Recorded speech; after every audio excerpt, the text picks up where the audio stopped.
Hello बच्चों, स्वागत है आप सभी का शिव भैया के साइंस में। तो आज का टॉपिक है ह्यूमन आई। तो हम लोग यहाँ पढ़ेंगे आज ह्यूमन आई के बारे में। तो ये आपको जो मैंने डायग्राम बना के रखा है बेटा, ये है आई बॉल। आई बॉल जो होता है अप्रॉक्सीमेटली आपके स्फेरिकल का शेप होता है, और जो आई बॉल का डायमीटर होता है वो 2.3 सेंटीमीटर होता है। और यही आई बॉल का जो फ्रंट वाला पोर्शन होता है हल्का सा बल्ज हो जाता है, ट्रांसपेरेंट मेम्ब्रेन बनाता है, जिसे हम कॉर्निया के नाम से जानते हैं। 80 से 85% जो लाइट होता है बेटा यहाँ से ही रिफ्रैक्ट हो जाता है। तो रिफ्रैक्शन ऑफ जो लाइट होती है, फर्स्ट पार्ट जो आता है जो आपकी आई बॉल का, वो होती है कॉर्निया। यहाँ से 80 से 85% लाइट रिफ्लेक्ट होती है। फिर सेकेंड जो पोर्शन यहाँ मैंने लेवलिंग कर रखी है, एक्वस ह्यूमर। एक्वस ह्यूमर जो होता है ये वाटर लाइक सब्सटेंस होता है, पतला सा एकदम जो है सब्सटेंस होता है, जिसका फंक्शन होता है कि जो लेंस हमारी है उसके इंटीरियर सरफेस को और साथ साथ जो कॉर्निया है उसको नरिशमेंट करने का काम करता है। सेकेंड है लेवलिंग प्यूपिल। प्यूपिल जो है तो होता है बेटा, ये रेगुलेट करता है कि कितने अमाउंट में जो लाइट है वो आपकी आंखों में जाएगी, तो वो रेगुलेट करने का काम होता है प्यूपिल का। लेकिन जो प्यूपिल को रेगुलेट करता है वो आइरिस। जो प्यूपिल का साइज होता है वो उसको रेगुलेट करने का काम करता है बेटा, आइरिस का काम होता है। तो आइरिस जो होती है वो प्यूपिल के साइज को रेगुलेट करती है। और आइरिस जो होती है वो डार्क कलर का होता है। डार्क कलर का मतलब होता है पिगमेंटेड होता है। पिगमेंटेड होने से फायदा ये होता है कि जब वो पिगमेंटेड होगा तो लाइट अगर वो आइरिस से पड़ती है तो एब्जॉर्ब हो जाएगी।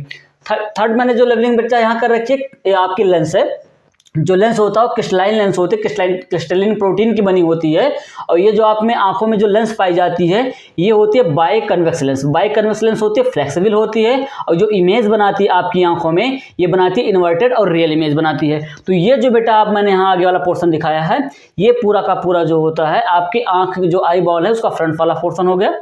फिर ये सिलरी मसल्स। सिलरी मसल्स जो होती हैं वो लेंस से अटैच होती हैं। लेंस जो होता है उसको होल्ड करने का फंक्शन जो होता है वो सिलरी मसल्स का होता है। ये सिलरी मसल्स लेंस को होल्ड करती हैं, साथ साथ जो है जो लेंस का फोकल लेंथ होता है उसको भी चेंज करती हैं। कभी कभी क्योंकि ऑब्जेक्ट जो होता है वो कभी कभी हमसे बहुत दूर होता है, कभी पास होता है, तो हम लोग क्या करते हैं कि उसे एकोमोडेट कर पाते हैं। कभी यहाँ इतने दूर पे भी देख ले रहे हैं, इतनी दूर पे भी देख ले रहे हैं, तो इसलिए देख पा रहे हैं क्योंकि जो सिलरी मसल्स होती हैं ये इस लेंस की फोकल लेंथ को अल्टर करती रहती है, चेंज करती रहती हैं, एडजस्ट करती रहती है बेटा।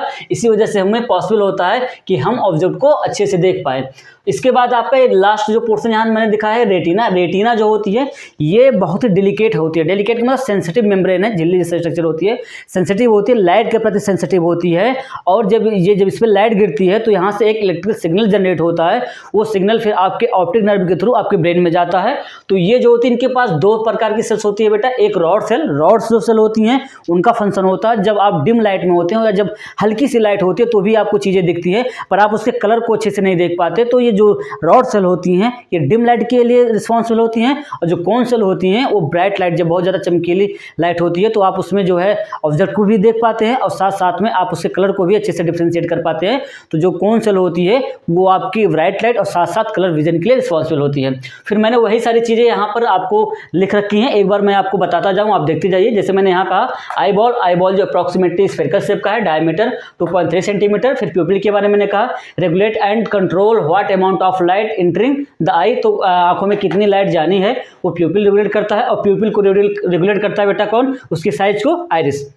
फिर रेटिना के बारे में लिखा है कि delicate membrane having numerous number of light sensitive cell. मतलब बहुत सारी ये जो डेलिकेट होती हैं, बहुत हल्की मेम्ब्रेन है, बहुत ही नाजुक मेम्ब्रेन है, और ढेर सारी जो होती हैं लाइट सेंसिटिव सेल पाई जाती हैं। ये लाइट सेंसिटिव सेल जो होती हैं ये जनरेट करती हैं इलेक्ट्रिक सिग्नल, और वही इलेक्ट्रिक सिग्नल आपके ऑप्टिक नर्व थ्रू जाता है। फिर मैंने कहा ये दो टाइप की होती हैं। रॉड जो होती है responsible for low light vision, कौन जो होती है responsible for bright light vision.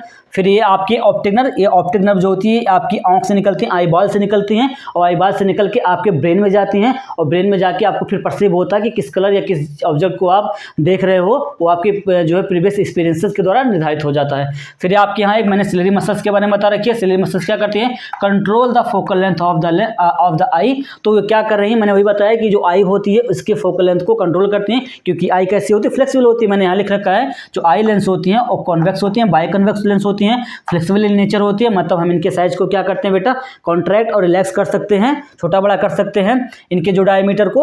इसके बाद मैंने यहाँ लिखा है कि form inverted and real image. जब भी मैंने कहा था इन्वर्टेड बनेगा तो उसके साथ रियल आना तय है। फिर यहाँ एक चीज़ मैंने लिखी है power of accommodation. Power accommodation का मतलब क्या होता है कि बेटा जैसे मैंने कहा कि आप किसी चीज़ को अल्टर कर पाते हैं, एडजस्टमेंट कर पाते हैं, तो अपनी लेंस की फोकल लेंथ को चेंज करने की जो कैपेसिटी होती है, पावर होती है, क्षमता होती है, उसे हम कहते हैं पावर ऑफ अकोमोडेशन। फिर यहाँ मैंने कॉर्निया के बारे में लिख रखा है कि थिन मेम्ब्रेन होती हैं, बल्ज मेम्ब्रेन होती हैं, और इसका जो फ्रंट सरफेस होता है आई बाल का, ये कॉर्निया ही होता है, और most of the refraction of light बेटा इसी के थ्रू हो जाती हैं। फिर आइरिस के बाद में लिखा है कि डार्क मस्कुलर जो डायफ्राम होती है, कंट्रोल द साइज ऑफ प्यूपिल। तो ये सारी चीज़ें मैंने आपको यहाँ लिख भी दी हैं और साथ साथ मैंने समझा दी हैं। तो ये आप जो है बहुत ही अच्छे तरीके से आपका रेडी हो चुका होगा। ओके बेटा, बाय बाय।